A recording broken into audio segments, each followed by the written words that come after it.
beleza? Tranquilo? Hoje vamos iniciar uma nova playlist aí do nosso canal, uma playlist relacionada à trigonometria, certinho? Nosso primeiro tópico trabalha com o triângulo retângulo, não é bem trigonometria, né? São relações métricas, mas tem alguns conceitos bastante importantes aí para os próximos vídeos que a gente vai ter dessa playlist de maneira específica. Relações métricas num triângulo retângulo, certinho? Então, o que a gente tem aqui? Então, vamos imaginar um triângulo retângulo. Vamos colocar alguns valores de lados para ele aqui. Vamos supor que esse lado aqui é o ladinho A, esse é o lado B, esse é o lado C. Só por questão de organização, os vértices opostos são chamados com a mesma letra, em maiúsculo. Por que eu estou fazendo isso? Essa organização que eu vou traçar aqui com vocês vai ser muito importante para a gente compreender de onde surgem essas relações métricas. Então, é um triângulo retângulo ABC, com o vértice A sendo o nosso ângulo reto. Ou no vértice A, a gente forma o ângulo reto.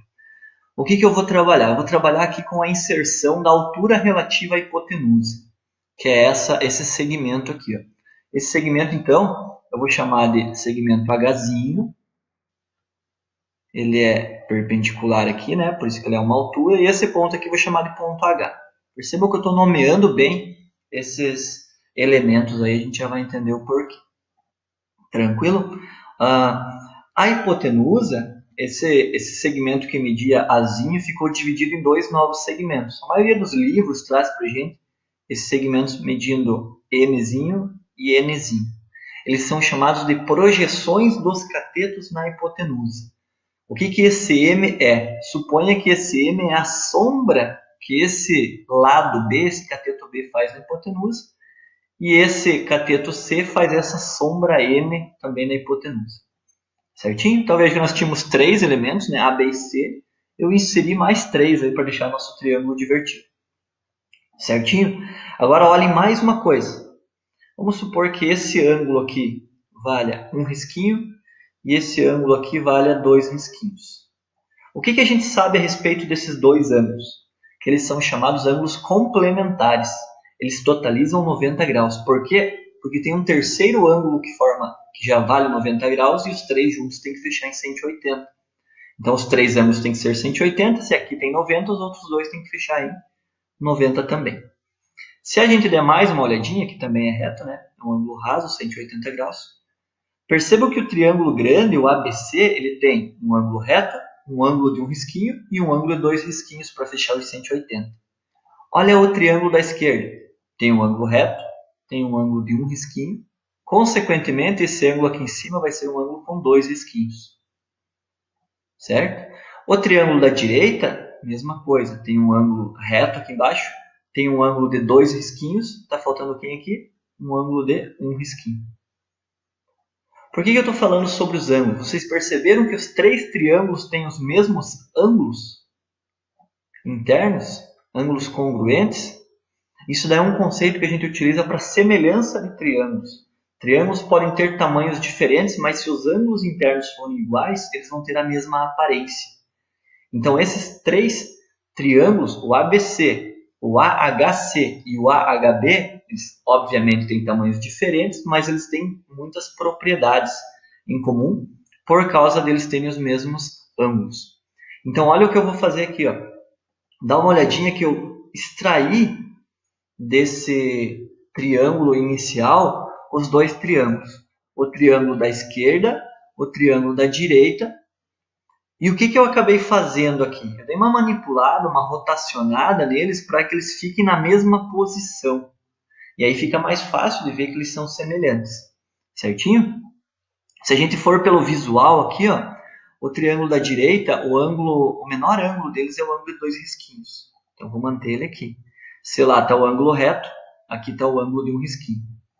Para o triângulo aqui também, o menor ângulo deles, visualmente, é o de 2 risquinhos. Tem o reto, aqui vai ter o de 1 risquinho. Por que eu estou reforçando essa ideia dos ângulos? Porque agora, quando a gente compara dois ângulos, fica fácil de a gente ver as medidas. Nesse triângulo da esquerda, onde que está o ângulo reto? Está no H. Onde que está o ângulo de 1 risquinho? Está no C. Onde que está o ângulo de 2 risquinhos? Está lá no A. Certo? Do triângulo da direita, onde que está o ângulo reto? Está no H. Onde que está o ângulo de um risquinho? Está no A. Onde que está o ângulo de 2 risquinhos? Está no B. E dessa forma agora a gente pode dizer quanto que valem os lados desses dois triângulos. Ó, aqui nós temos o CH. O CH está aqui, vale M. Aqui nós temos o AH que vale H. Aqui nós temos o AC que vale B. Aqui na direita nós temos o triângulo com o lado AH que vale H. O HB que vale N. É isso daqui, né? E o AB que vale C. Certinho? Agora, com conceitos de semelhança, qualquer relação que a gente estabeleça entre dois desses três triângulos com lados que estão na mesma posição vai nos gerar uma proporção, proporcionalidade, como se fosse trabalhar com regra de 3. Certinho? E aí, para o próximo slide, a gente verifica o que acontece. Então, eu estou repetindo agora só a parte com os lados para que fique mais fácil para a gente desenvolver aqui e fique menos poluído o nosso visual do exercício. São os mesmos três triângulos que a gente tinha no slide anterior. Certo? Como que a gente vai montar essas relações? Então, agora a gente vai analisar. Tem uma infinidade de situações que a gente pode trabalhar aqui. Eu vou fazer algumas. Certo? Eu vou fazer algumas delas. Então, a primeira, qual que eu vou fazer? Eu vou fazer o seguinte. Eu vou escrever aqui, daí eu já comento com vocês. Eu vou fazer B sobre A igual M sobre B. B sobre A igual M sobre B. Da onde que surgiu essa relação? Olha só. Esse lado sobre esse é igual a esse lado sobre esse. Verifica que eu estou seguindo a mesma ordem na proporção. Ladinho da esquerda sobre o horizontal, ladinho da esquerda sobre o horizontal. Então, gerar essa relação. Quando eu multiplico cruzado isso daqui, a gente já tem a primeira delas, que é B ao quadrado igual A vezes Z. Já vou comentar melhor sobre ela, só vou comentar a próxima. Se eu pego essa relação aqui, ó, C sobre A é igual a N sobre C. De onde que eu estou pegando isso? Mais ou menos a mesma ideia. Estou pegando aqui da direita agora. C sobre A, só que aqui embaixo. N sobre C. C sobre A e N sobre C. Quando eu multiplico cruzado também, a gente vai gerar essa relação. C ao quadrado igual a vezes Z. Percebam que as duas equações são praticamente as mesmas. Uma para cada lado do triângulo. O que a gente tem de informação aqui para resumir e não ficar preso a letras? A gente diz o seguinte, que um cateto ao quadrado é igual à hipotenusa multiplicado pela sua projeção. Um cateto ao quadrado é igual à hipotenusa multiplicado pela sua projeção. Certinho? Essas são as duas primeiras relações que a gente tem. Qual que é a terceira que eu vou estabelecer? É essa daqui, ó. C sobre A é igual a H sobre B.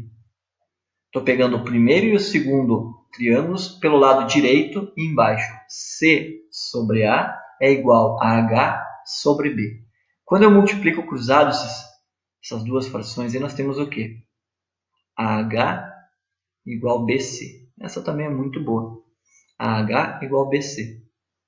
O que diz essa relação? Hipotenusa vezes a sua altura é igual a cateto vezes cateto. Hipotenusa vezes a sua altura, né? A altura relativa à hipotenusa, é igual a cateto vezes cateto. Tranquilo?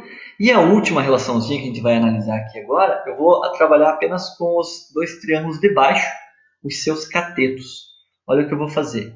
Vou fazer M divididos por H igual a H divididos por N.